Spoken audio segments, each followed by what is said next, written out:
On va voir ici le fonctionnement de la partie analyse de Price Tracker à laquelle vous avez donc accès ici.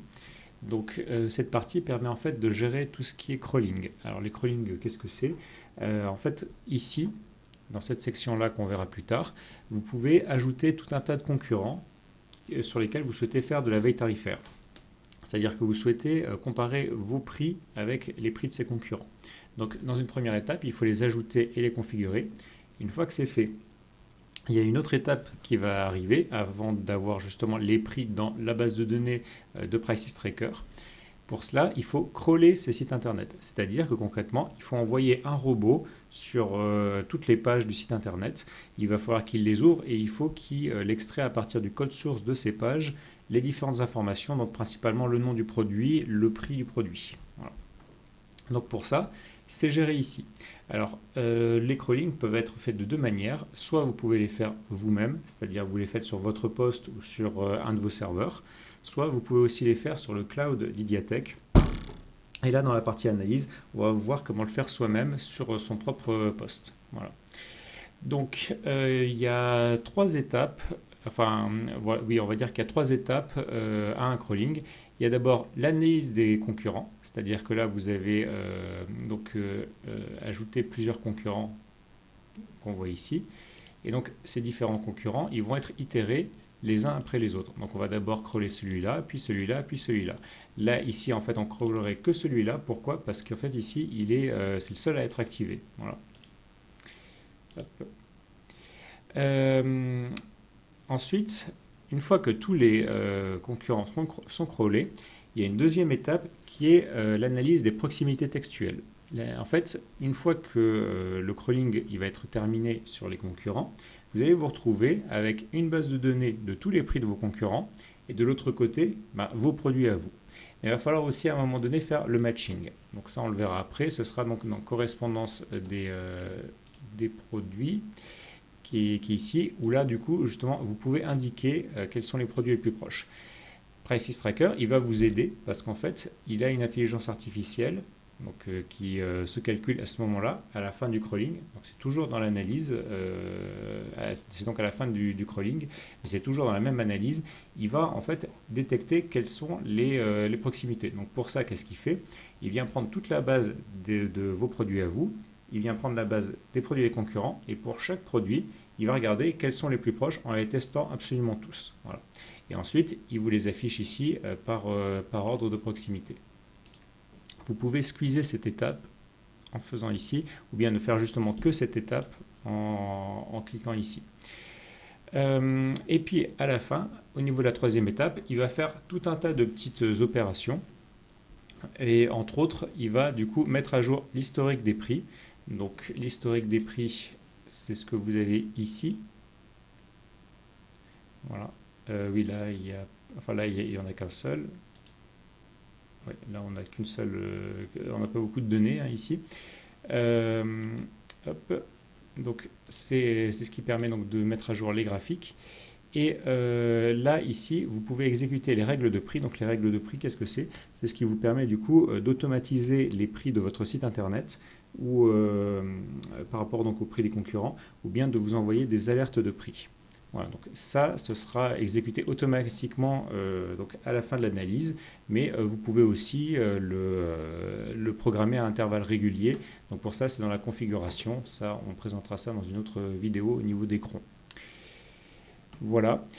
Également, je ne l'ai pas précisé, mais il y a deux modes de crawling. Il y en a un qui est rapide et un qui est beaucoup plus long. Donc l'analyse complète, c'est l'analyse la plus longue. C'est-à-dire qu'en fait, on vient aller sur la totalité des pages du concurrent. Ça peut être assez long. Si il y a plusieurs centaines de milliers de pages, eh bien, ça peut durer parfois plusieurs jours.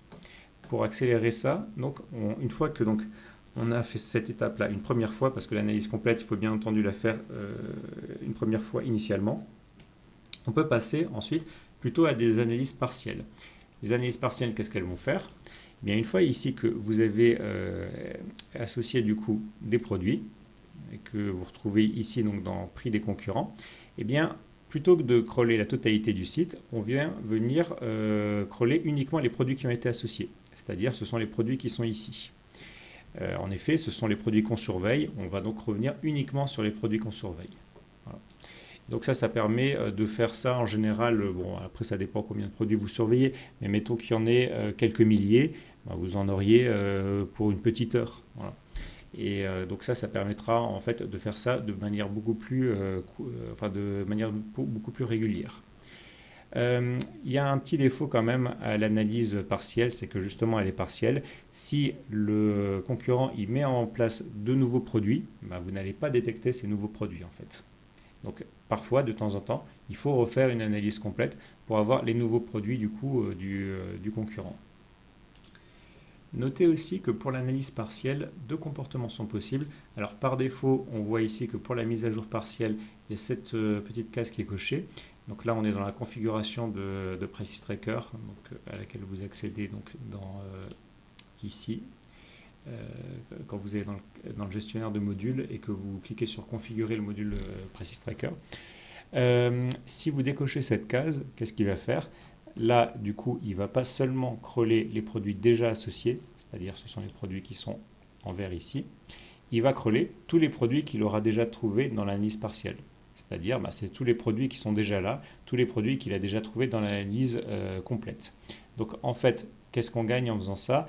Bien, on va venir mettre à jour absolument tous les produits associés ou pas associés sur lesquels on est déjà passé une première fois. Mais par contre, on ne vient pas du coup sur la page d'accueil, la page de contact, les pages des catégories, etc. Là, on est sûr d'aller uniquement sur des pages de produits. Donc, une fois que ici, vous avez choisi vos différentes options, là, on va dire que par exemple, là, je ne veux pas faire du coup les proximités textuelles, mais je veux garder l'analyse complète. J'active la configuration et là, on passe à l'étape d'après. Alors, il va falloir que une première fois, vous installiez Prices Tracker, enfin le crawler de Prices Tracker. Donc, ce crawler,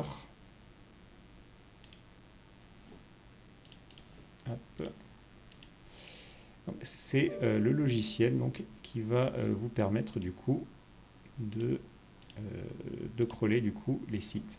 Alors ici, ça c'est pour ajouter des petits raccourcis. Mode développeur, si vous n'êtes pas développeur, je ne vous conseille pas de l'activer. Voilà.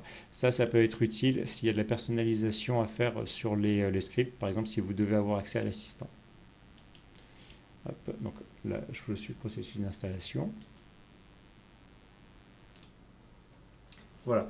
Une fois que ça c'est terminé, vous avez du coup le logiciel du crawler qui est installé une bonne fois pour toutes. Vous n'aurez plus à faire cette étape-là.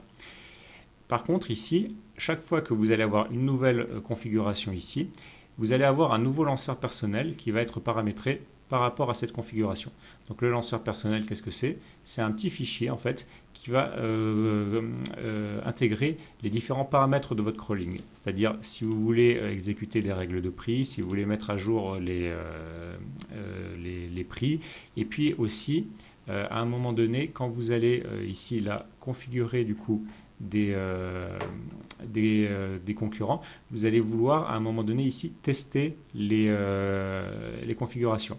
Quand vous faites un test ici, vous mettez du coup une page produit. Bon, là, je mets ça juste pour la blague. Hop. Et là, ça va vous faire un lanceur personnel. Vous voyez, il y a marqué pour le test. C'est-à-dire que là, le lanceur personnel, il intègre le fait que vous voulez tester uniquement ce produit. Voilà. Et donc, c'est la raison pour laquelle, à chaque fois que vous allez faire une modification comme ça, eh bien, il va falloir du coup utiliser le lanceur personnel qui est adapté au crawling que vous voulez faire. Donc, là, j'avais téléchargé un lanceur personnel, hop, que je vais du coup lancer. Voilà, donc ça ressemble à ça ici, la fenêtre du coup du crawler. Donc avec ça, vous allez pouvoir faire plusieurs choses. Alors normalement, une fois que c'est lancé, vous n'avez plus rien à faire. C'est-à-dire qu'en fait, il faut juste laisser tourner et il va régulièrement aller du coup sur les pages du coup des sites qui ont été indiqués comme étant à crawler. À la fin de l'analyse, alors moi ce que je vous conseille c'est de laisser tourner ça la nuit si vous faites ça, ou bien de le faire sur un PC qui serait à part et que vous pourriez surveiller. Je fais ici un petit point sur les différentes options. Déjà, comme c'est une analyse qui va durer assez longtemps et qu'on va laisser l'ordinateur tourner, vous pouvez à la fin de l'analyse ici mettre en veille. Voilà, donc une fois qu'il aura terminé toutes ces opérations, là ça se mettra en veille.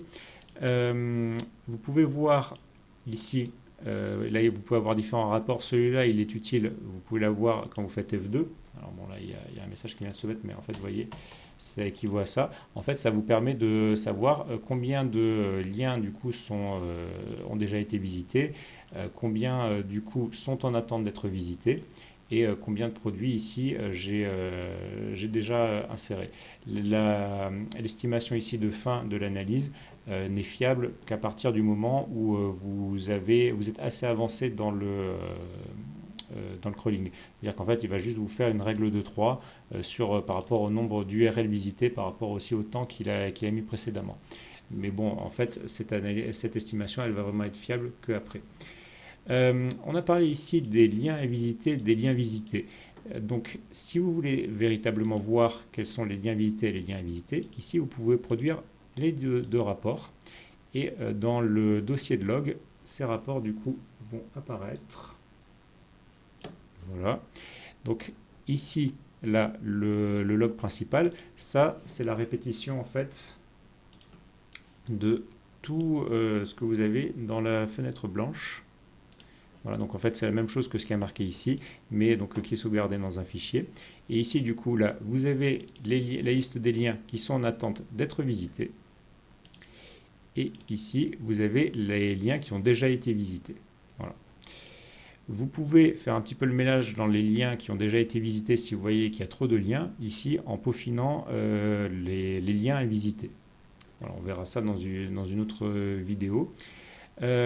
Si le script il a été développé par Idiatec, vous avez la possibilité ici de nous envoyer directement le rapport. Ça c'est pour un usage plus avancé. Ça vous permet d'afficher des liens en cours.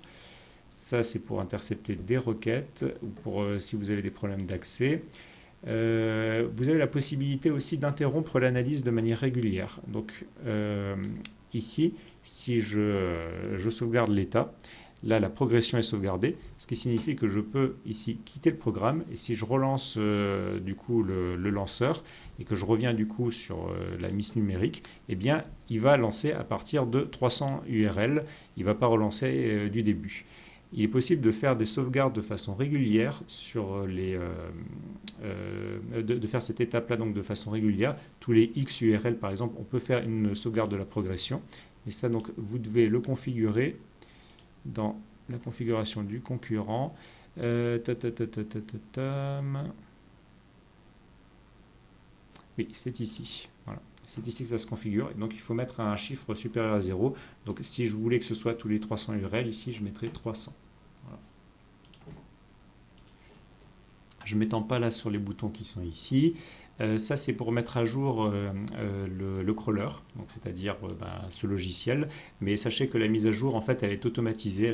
Elle se fera automatiquement de toute façon en arrière-fond.